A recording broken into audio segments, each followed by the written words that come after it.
The dining hall of a quiet convalescent home outside Paris smells faintly of damp wool, boiled cabbage, and bleach. It is March 1945, and the distant thunder of heavy artillery feels a world away from the tiled floor where recovering officers sit at long wooden tables. Among them sits Colonel Edward Vance, 60 years old, wearing a faded olive jacket with an empty left sleeve pinned neatly to his breast. On his right hand rests a West Point class ring from 1908. Its worn gold catching the pale afternoon light. Across the hall, a tall three-star general strides past the doorway, his high-pitched, instantly recognizable voice carrying over the low hum of plastic trays and muted conversation. Vance stops eating, turns his head toward the door, and speaks without rising. He recites the opening line of the Cadet Prayer in a low, unwavering voice. The room goes quiet in the specific way that rooms go quiet when something has been said that cannot be unsaid. Fork prongs hover an inch above tin plates. Captain Paul Ross, a medical officer standing near the tray rack, freezes in mid-stride, his fingers tightening around a clipboard. Nobody moves. The junior staff look at the floor. The injured captains look at the doorway. General George Patton stops dead in his tracks. He does not turn immediately. His posture stiffens, his polished boot resting on the edge of the threshold. What happened in the next 30 seconds would reveal something rare about the commander of the Third Army, and the answer was not what anyone in that room was prepared for. If you want more untold stories from World War II, hit that subscribe button.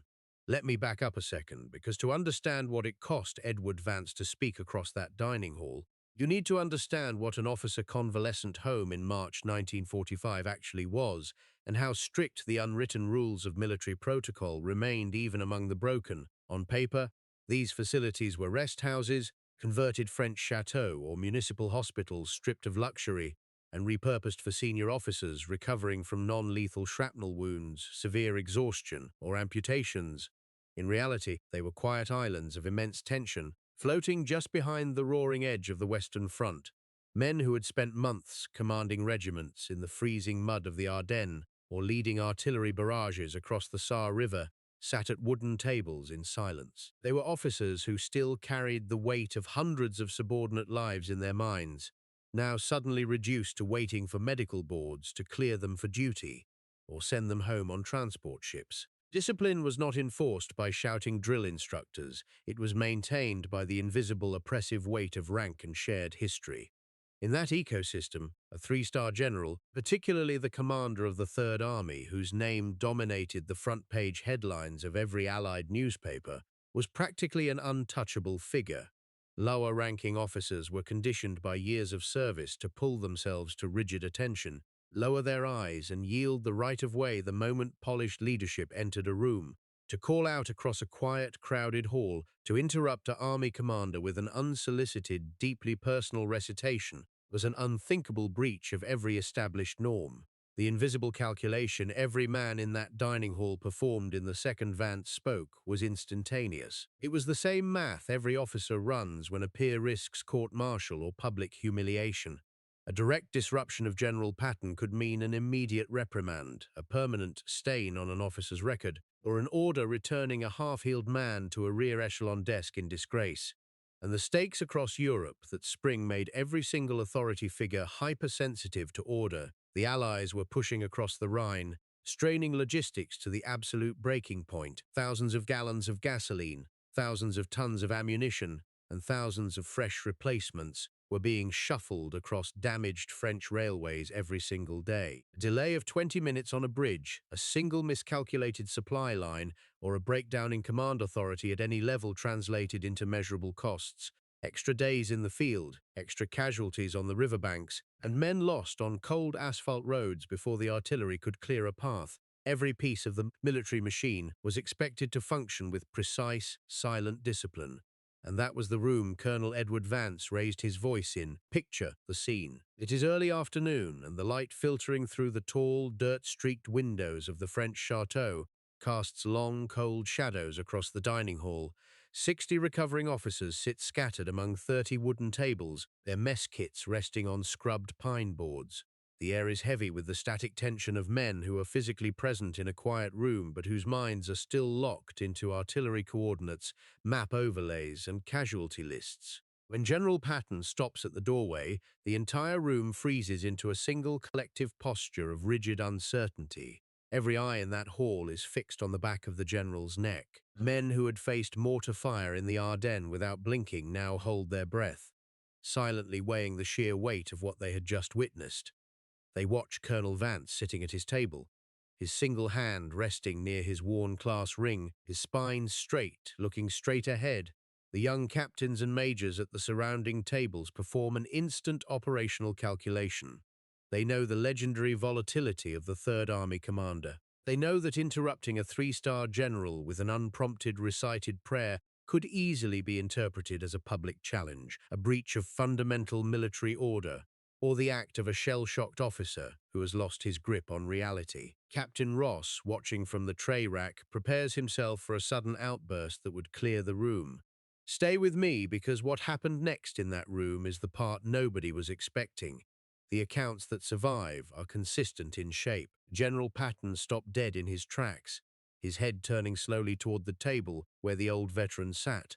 Not the way a general looks at an unexpected interruption, not the way a man looks at something that has irritated him. He looked at Colonel Vance the way he looked at terrain, reading a map that went back 37 years to the Hudson River Valley. Patton took 2 steps backward, turned his entire torso, and walked into the dining hall. The floorboards groaned beneath his boots. He did not look at the junior officers. He did not look at the medical staff. He looked directly at Vance, whose jaw remained set and whose eyes held steady. As Patton closed the distance, his sharp, high voice rose again, but the harsh edge was completely gone. He picked up the exact second line of the Cadet Prayer, reciting the ancient solemn cadence without hesitation. Vance joined him on the third line, his low, gravelly timbre blending with the general's unmistakable pitch. Together, in the middle of a crowded French convalescent home, the 3-star commander of the Third Army and a 60-year-old retired colonel with a missing arm spoke the words that had governed their youth. They asked to be delivered from comfort, to choose the harder right instead of the easier wrong, and to remain steadfast in duty. When the recitation ended, absolute silence returned to the hall. Patton did not offer a grand speech. He did not ask for a formal report or review Vance's medical chart. He stood there for 3 seconds, reached down, and placed his right hand squarely on Vance's right hand, covering the gold West Point class ring from 1908. He gave one sharp, deliberate nod. Then he turned on his heel and walked out the door, his boots clicking in rhythmic cadence until the sound faded down the stone corridor. Captain Ross described that walk back to the command car with one word: quiet. See, what most folks don't realize is that for a man like George Patton, military hierarchy was only a thin veneer compared to the shared brotherhood of West Point. The Cadet Prayer was not just a religious exercise. It was the foundational code of ethics drilled into every young man who walked the plane at the academy. To Patton, Vance was not a wounded veteran breaking dining hall protocol or creating a scene in front of junior staff. Vance was a living embodiment of the academy's oldest tradition, calling out across time to remind him of who they both were before the stars, the press, and the bloodshed took over. The cost of maintaining discipline through harsh reprimands in that moment would have destroyed the very ideal Patton spent his life defending: the unspoken, unbreakable bond between men who had sworn the same oath. The silence that followed was far more powerful than any order he could have given. Before Edward Vance ever put on an officer's tunic, he was just a kid from the brick-paved streets of Lancaster, Pennsylvania. Born in 1884, he was the son of a railroad machinist who spent 40 years turning steel wheels on the Pennsylvania line. His father was a hard, methodical man who taught young Edward that a measurement was either exact or it was worthless. That relentless focus carried Vance to the United States Military Academy at West Point, where he spent 4 years absorbing the unyielding discipline of the plane. He graduated in the class of 1908, a cohort of young men trained for a world of horse cavalry and bolt-action rifles, long before anyone imagined the mechanized carnage of 2 world wars. After decades of steady, unglamorous service in administrative and logistics posts across the globe, Vance found himself in France during the brutal winter of 1944. It was there, during a sudden mortar shell blast near a forward command post, that heavy shrapnel shattered his left arm, leading to a field amputation and his eventual transfer to the quiet convalescent home outside Paris. He was not a romantic hero. He was the kind of man who looked at a duty roster and saw a sacred contract, a veteran who believed that a soldier's code did not expire when his service ended or his health failed. When Vance later spoke about that afternoon in the dining hall, his explanation was entirely practical. He did not claim to have made a grand moral statement. He simply noted that when he heard a voice from his youth, the cadet prayer was the only appropriate answer, regardless of who was wearing 3 stars. Captain Paul Ross, the medical officer who watched the interaction from the tray rack, remained at the facility until the end of the war in Europe. He returned to his hometown of Columbus, Ohio, in late 1945, opening a small general medical practice where he worked for 35 years. Friends noted that among his framed military citations and medical diplomas, Ross kept a small written notation of that brief March afternoon. He often remarked to colleagues that in a war filled with massive artillery movements and historical speeches, the quietest 30 seconds he ever witnessed in France were the ones that stayed with him the longest. Vance himself survived the war, returning home to Pennsylvania to work for the Veterans Administration, continuing to wear that gold 1908 West Point class ring every single day until his passing in 1962. Was General Patton right to stand in that quiet dining hall and recite an academy prayer alongside a wounded veteran, setting aside military protocol for a moment of personal tradition? Some would say no. They would argue that military authority depends on absolute, unbroken discipline, and that allowing any officer to interrupt a 3-star commander without consequence undermines the very chain of command that keeps an army functioning in wartime. Others would say exactly the opposite. They would argue that a leader who forgets the fundamental code that binds his men together loses something far more valuable than formal deference, and that Patton's quiet response preserved the true spirit of service when it mattered most. Let us know in the comments below, and if you want more untold stories from World War II, make sure you subscribe.